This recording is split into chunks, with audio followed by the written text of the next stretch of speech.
Hello friends, welcome back to my channel. Again we will start lecture number 3. The topic is types of neuron. So start करते हैं हम लोग types of neuron, जिसको बोलते हैं तंत्रिका कोशिकाओं के प्रकार। तो पिछले लेक्चर में हम लोग पढ़ चुके थे कि तंत्रिका कोशिका क्या होती है और इसमें हमारी जो मैसेजेस हैं, जो सूचनाएं हैं, वो कैसे ट्रैवल करती हैं। ठीक है, तो इसमें हम पढ़ेंगे तंत्रिका कोशिकाओं के प्रकार। ये 3 प्रकार की मुख्यतः होती हैं। एक होता है सेंसरी न्यूरॉन, एक होता है मोटर न्यूरॉन, एक होता है इंटर न्यूरॉन या बोल सकते हैं मिक्स्ड न्यूरॉन। तो इसको हिंदी में बोलते हैं संवेदी या अभिभावी तंत्रिका तंत्र। मोटर न्यूरॉन को बोलते हैं चालक या अपवाही तंत्रिका तंत्र, और लास्ट आता है हमारा मिश्रित या संयोजक तंत्रिका तंत्र।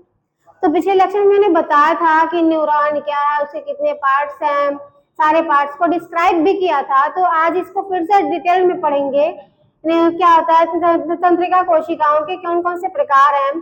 तो यहाँ पर हम देखेंगे पहले संवेदी या अभिभावी तंत्रिका तंत्र। संवेदी या अभिभावी तंत्रिका तंत्र को एफरेंट भी बोलते हैं, एफरेंट न्यूरॉन, और इस मोटर न्यूरॉन को बोलते हैं एफरेंट न्यूरॉन।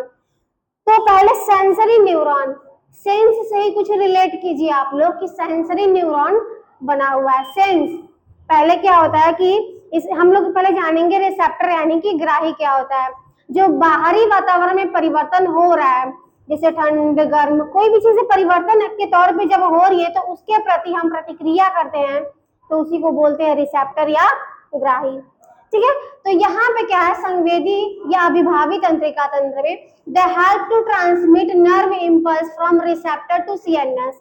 मैंने आपको अभी बताया रिसेप्टर क्या होता है कि बाहरी वातावरण में जितने भी चेंजेस होते हैं उसके प्रति जब हम लोग प्रतिक्रिया करते हैं वही हमारा रिसेप्टर होता है।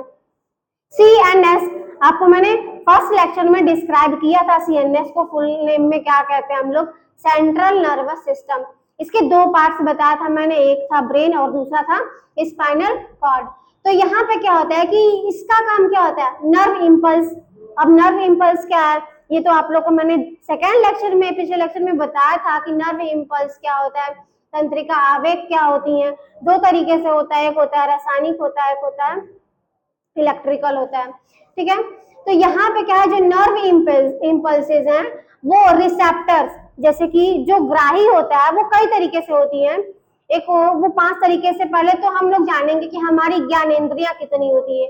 हमारी ज्ञानेंद्रियां 5 होती हैं, जैसे कि आई, ईयर, नोज, टंग, स्किन। ये 5 हमारे सेंस ऑर्गन होते हैं और इसी से बना होते हैं ग्राही अंग। ठीक है, तो ग्राही जो है उन सभी ग्राहियों से, जैसे अगर हम बात करें 5 हमारे क्या हैं, सेंस ऑर्गन है। एक होता है eye, ear, nose, tongue, and the last is skin. एक होता है आंख, ध्यान दीजिएगा, एक होता है आंख, कान, नाक, जीभ और त्वचा। ये 5 जो है ग्राही अंग होते हैं। तो इन सब के अगर इसमें कोई चेंजेस आते हैं तो उससे जो भी हमारे मैसेजेस होते हैं वो कहाँ तक जाते हैं, सीएनएस। तो सिंपल सा हम समझ सकते हैं सेंसरी न्यूरॉन क्या है, इसका काम क्या है कि जितने भी हमारी तंत्रिका आवेग हैं, जितने भी हमारे मैसेजेस हैं, उसको बॉडी के जो हमारे पार्ट्स हैं with help of sense organ की मदद से जो भी हमें सूचनाएं महसूस हो रही है उसको पहुंचाने का जो काम है वो किसका है, सेल कहाँ पे है, सेंसरी न्यूरॉन का है, और कहाँ तक लेकर के जाता है, सीएनएस। तो हम कह सकते हैं कि शरीर ये जो होता है इसका मुख्यतः जो इसका काम होता है सेंसरी का, इसका जो काम है ये बॉडी पार्ट से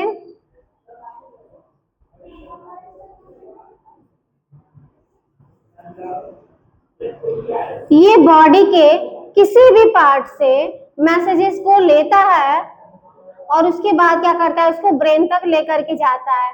ब्रेन तक भी बोल सकते हैं और स्पाइनल कॉर्ड तक भी बोल सकते हैं। ये समझ में आया? आई होप कि आपको ये चीजें समझ में आ रहा होगा, ज्यादा हार्ड नहीं है, समझ में आ जाएगा। सेंसरी न्यूरॉन क्या है, इसमें क्या है कि जितने भी हमारे मैसेजेस होते हैं, नर्व इम्पल्स जो ट्रांसमिट करती है मैसेजेस को, वो बॉडी के किसी भी पार्ट से कहाँ ट्रांसफर करती है, सीएनएस तक। सीएनएस यानी कि ब्रेन और स्पाइनल कॉर्ड तक ट्रांसफर करती है। नेक्स्ट हम बात करेंगे मोटर न्यूरॉन। मोटर न्यूरॉन को बोलते हैं चालक या अपवाही तंत्रिका तंत्र। मोटर न्यूरॉन को क्या बोलते हैं, चालक या अपवाही तंत्रिका तंत्र बोलते हैं। इसका काम क्या होता है कि ये भी नर्व इम्पल्स को ट्रांसफर करता है, बट ये क्या करता है, ब्रेन से किसी भी हमारे बॉडी ऑर्गन्स, मसल्स या फिर किसी भी ग्लैंड्स तक बोल सकते हैं ट्रांसफर करता है। एक बार फिर से समझाते हैं आपको। न्यूरॉन के टाइप्स हम पढ़े रहे हैं, ये वो लगभग इसको हम बोल सकते हैं कि ये 3 टाइप्स के होते हैं। एक होता है सेंसरी, मोटर, और दूसरा होता है, इसको बोल सकते हैं इंटर न्यूरॉन या फिर बोल सकते हैं mix neuron. Sensory neuron, sense से ही आप समझ लीजिए, यानी कि ये बॉडी के किसी भी पार्ट से मैसेज को रिसीव करता है और कहाँ तक पहुंचाता है, ये हमारे सीएनएस तक। सीएनएस यानी कि ब्रेन और स्पाइनल कॉर्ड तक, ठीक है। ब्रेन को बोलते हैं मस्तिष्क, स्पाइनल कॉर्ड को बोलते हैं मेरु रज्जु। नेक्स्ट हम बात करेंगे मोटर न्यूरॉन की। तो मोटर न्यूरॉन भी मैसेज को ट्रांसफर करता है, लेकिन ये क्या करता है, ब्रेन तक तो मैसेज गया, फिर ब्रेन से तो वापस तो हमारे बॉडी पार्ट्स तक आएगा। तो ब्रेन से वापस मैसेज किसी भी बॉडी पार्ट्स तक बोल सकते हैं, मसल्स तक बोल सकते हैं, या ग्लैंड्स तक जब जाता है तो वो काम होता है मोटर न्यूरॉन, जिसे बोलते हैं चालक या अपवाही तंत्रिका तंत्र। इसे बोलते हैं इफरेंट और इसे बोलते हैं afferent neuron. Inter neuron, mix neuron बोल सकते हैं इसे। ये मिश्रित या संयोजक तंत्रिका तंत्रिकाएं होती हैं। इसमें देखिए क्या है, they connect sensory and motor neuron. Sensory और मोटर न्यूरॉन जहां पे कनेक्टेड होते हैं उसे ही बोलते हैं क्या चीज, मिक्स्ड न्यूरॉन या फिर मिश्रित तंत्रिका कोशिकाएं बोल सकते हैं।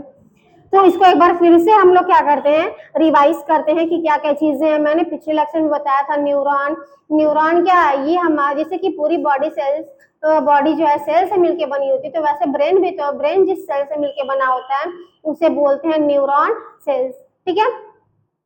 और तो न्यूरॉन सेल्स जो होती हैं वो 3 टाइप्स की होती हैं। तंत्रिका कोशिकाओं के जो प्रकार हैं वो 3 हैं। इसमें हमारा क्या है, सेंसरी, मोटर और इंटर या मिक्स न्यूरॉन। सेंसरी को बोलते हैं क्या चीज, संवेदी या अभिवाही तंत्रिका तंत्र। मोटर को बोलते हैं चालक या अपवाही तंत्रिका तंत्र। लास्ट जो है मिश्रित या संयोजक तंत्रिका तंत्र। आई होप कि ये सारी चीजें आपको अच्छे से समझ में आ रही होंगी और आप लोग की तैयारी भी जो बोर्ड एग्जाम की है वो भी अच्छे से हो रही होगी। दोस्तों thank you everyone, thank you so much.